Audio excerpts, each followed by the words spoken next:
Hi, I'm Daniel, and it's close to Christmas time, so I'll review a Christmas movie. But instead of a good Christmas movie, I will discuss the Christmas Chronicles. Film that came out on Netflix in 2018, and I saw it that year, thinking and hearing it could be good. I thought wrong, it really wasn't anything more than mediocre. I decided to rewatch it because that's what this YouTube channel has done to me, and I will discuss the reasons why I think that way. There is no part in this video like some of my other single film review analysis videos, both because I just did a really young sing video with 7 parts, and parts imply the video will be more analytical looking at the media. So I just want to criticise it. I still don't be hateful about the way I approach it, with it still being constructive criticism. I just want to go down what was wrong with this movie in my opinion. Reviews are actually okay, especially the ones just at the film's release, but this is my review and my opinions. Story focusing on two siblings with a dead father, dead parent trope tick. The two find Santa who crashes his sleigh and they decide to help him, causing wacky hijinks to happen. The story just does what's expected, and if you have seen a piece of fiction about Santa before, it's easy to tell what will happen. That is because the film is unique with its approaches. I know it's a problem in many Christmas stories, even great ones like Elf, but how do people think Santa isn't real? Who do they think puts the presents there? Some of them are even parents. I don't understand some teenagers thinking that, but I think in these universes Santa denies like flat earthers. It would make more sense if they think he is impersonating Santa. They try and make it like what would happen in our world if someone said they were Santa, but this is a fictional universe. There is the camera motif that could be a unique idea, but after the start it is barely mentioned. Then tries to pull a movie in a movie with Santa watching the recording. It wouldn't even closely be like the movie we just watched because all the scenes don't even involve the camera. However, this is still an okay ending, making the camera important at least. It gives a small shred of satisfaction in the end. That leads on to another problem, which is Santa isn't secret enough here to soften being seen. Ted even mentions that many kids have tried to catch Santa before, but they easily manage to because Santa spends a long time in their house. Why hasn't this happened to other kids who tried to see Santa before? There is no proper reason. The only thing that could be why is if he was testing them, which would fit with the ending film having magic all young. However, I can't see anything special about them that makes us feel like Santa singing them out so personally. If so, it must have a major favoritism problem. This film is really badly written in many areas. There's a pointless plot point about Christmas spirit going down, but the film doesn't explain how that happened. People won't know Santa didn't come until morning, but the prison numbers increase and that is meant to be because of Christmas spirit going down. Also, only adults go to prison, and the Christmas Chronicle can't decide if adults get present too. I can forgive this, but I can't forgive the time zones plot hole.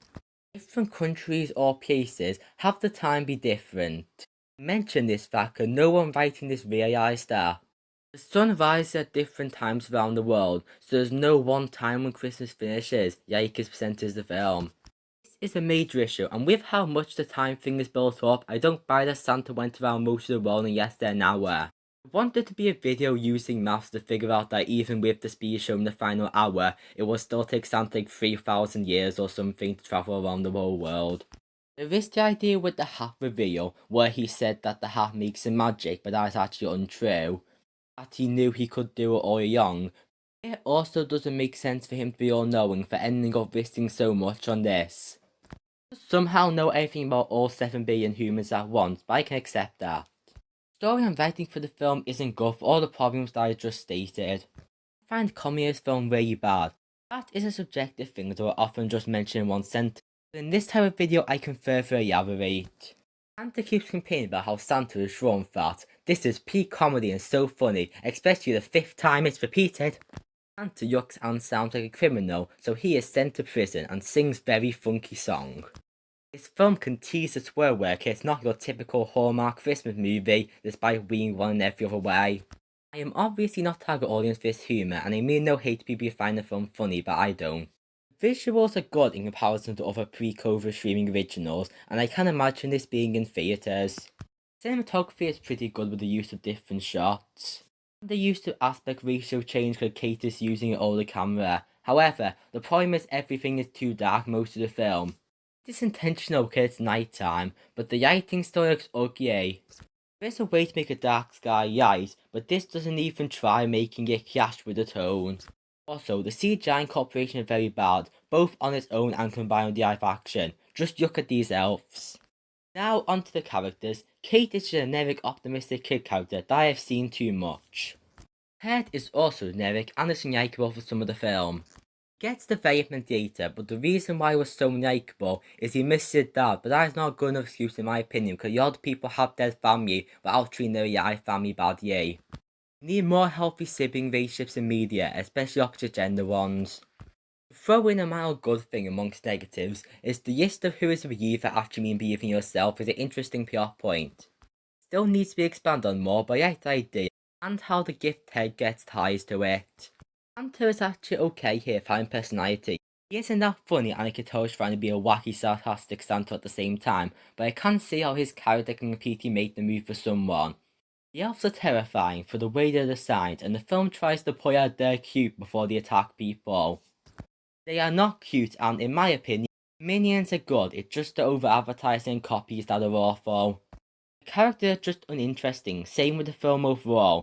There's too many overdone tropes and plot issues, making this a bad movie. It's not awful because it is a core positive things, but it's not a worthwhile film that has something to gain from it. Conclusion, I hope you enjoyed this video with its criticism. I don't want to just be a bad movie review channel.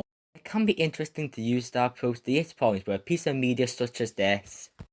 Obligatory Merry Christmas, although this was a negative seasonal video. The next video will be more positive, only slightly related to Christmas. There is also a second movie that I haven't seen. I plan to pair it up with this film at the end, but I didn't have time to watch it. Could view it another time or not, I don't know, depends if this does well. Would have to do really well on views for me to watch another film. The end.